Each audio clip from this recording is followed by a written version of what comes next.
Pemulihan kesadaran sebagai fondasi perjuangan bangsa Aceh.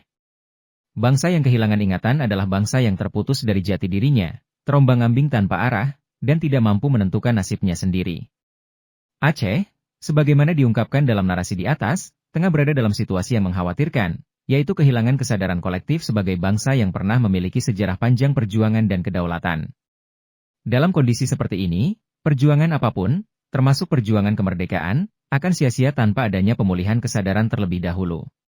Langkah awal yang harus diambil bukanlah mengangkat senjata atau bertindak reaktif, tetapi menyembuhkan bangsa dari amnesia sejarah, politik dan budaya yang menggerogoti fondasinya. Sebuah bangsa harus terlebih dahulu memahami jati dirinya, mengenali hak-haknya dan memiliki semangat kolektif yang kuat sebelum bisa berjuang. Dengan kata lain, perjuangan sejati dimulai dari kesadaran, bukan dari konflik.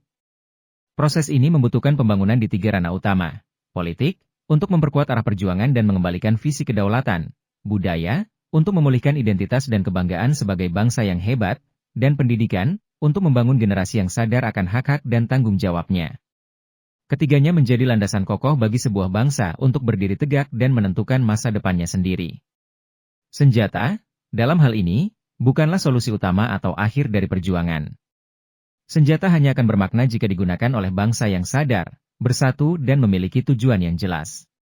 Tanpa kesadaran, senjata hanyalah simbol konflik yang tidak membawa perubahan hakiki.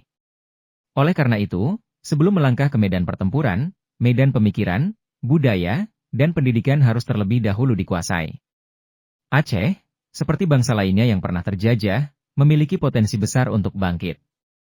Namun, kebangkitan itu hanya mungkin terjadi jika bangsa ini berhasil memulihkan ingatannya, menyembuhkan semangat yang hancur dan kembali merangkul jati diri yang sejati.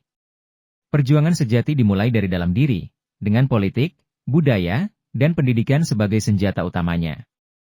Hanya dengan itu, Aceh dapat meraih masa depan yang lebih berdaulat dan bermartabat.